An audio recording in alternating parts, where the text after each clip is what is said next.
हानजायै माने हाजार रायजो राजाफोरा बाहागो लानानै जोंनि मानगोनां बिथांनि जि बोसोन आरो बे ओनसोलनि डेभेलपमेन्टनि खोथा बेखौ लानानै जों सावरायदों आरो जोबोद गोजोननाय मोनदों मानसिफ्रा जोबोद उत्साह आरो बिराद गोजोननाय बे ओनसोलाव देखायदों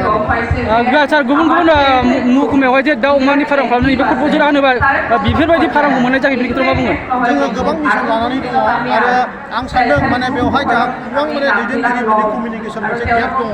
आरो बे कमिउनिकेसन गेपखौ जोङो थाबैनो फोसाबनांगोन खारन गोबां माने पर्बतरा जोंनि माने सोनाब बंगनि एकदम माने खाथिथारा नांथाबनाय ओनसोल आरो बेजोंहाय मानसिफोरा जोंनि जि दैदेनगिरिफोर दं स्पेसियेलि बिथांमोना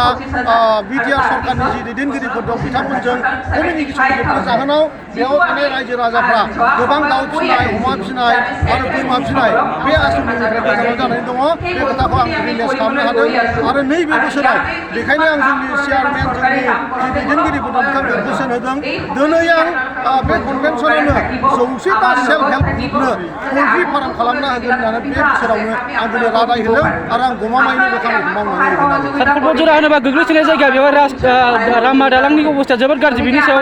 मा राहा लागोन 17 बोसोर बिपिएफ सरकारा बे हालामाव जेबो खामानि मावाखै गारसोथारनानै दोनदों बेवहाय हाग्रामा आरो हाग्रामावनि जि बिबारां बे सानै मानसिया लोगो जानानै लुण्ठन खालामदों गोबां लामानि फैसाफोरखौनो जाख्ल'जोबदों गोबां मिथिं जाग्रा न'फोरखौ जाख्ल' हाबदान खालामनानै गासैबो खामानिखौ बन्द' खालामनानै जादों दा दिनै बिनिफ्रायनो जिहेतु गासैबो मिथिखागौ 900 कौटि रां अलरेडि माने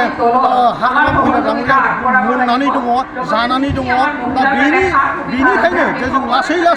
जिखिनि हागौ पर्बतरा ओनसोलाव गोबां लामा मावगासिनो दङ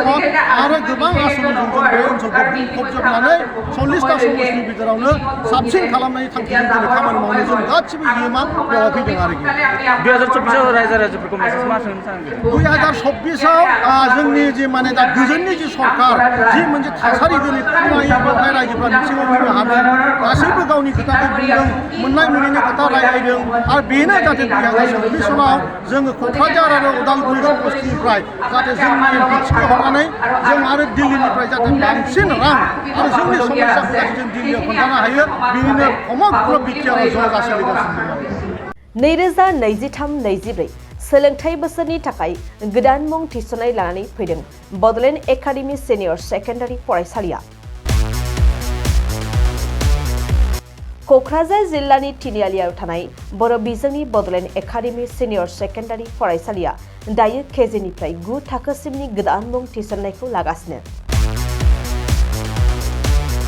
बड'लेण्ड एकाडेमि सिनियर सेकेन्डारि फरायसालियाव गुनगोनां सोलोंथाइ होनायजों लोगोसेयैनो नोंथांमोना बे फरायसालियाव थानाय जानायनि हस्टेल खाबुखौ मोननो हागोन बेजों लोगोसेयैनो बे फरायसालियाव एक्सट्रा टिउसन आरो इंलिश स्पिकिं कर्सखौबो फरायसाफोरनो होनाय जायो गोसो गोनां फरायसाफोरा मुं थिसननायखौ बाङाय बेसेनावनो मोननो हागोन बेनिखायनो बड'लेण्ड एकाडेमि सिनियर सेकेन्डारि फरायसालियाव फरायसा एबा नोंथांमोनहा मुं थिसननायनि बागै मिन्थिनोब्ला नैबे मबाइल नम्बर 9101488399 नङाब्ला थोंजों फरायसालियाव थांनानै खौरां लाहैनो हागोन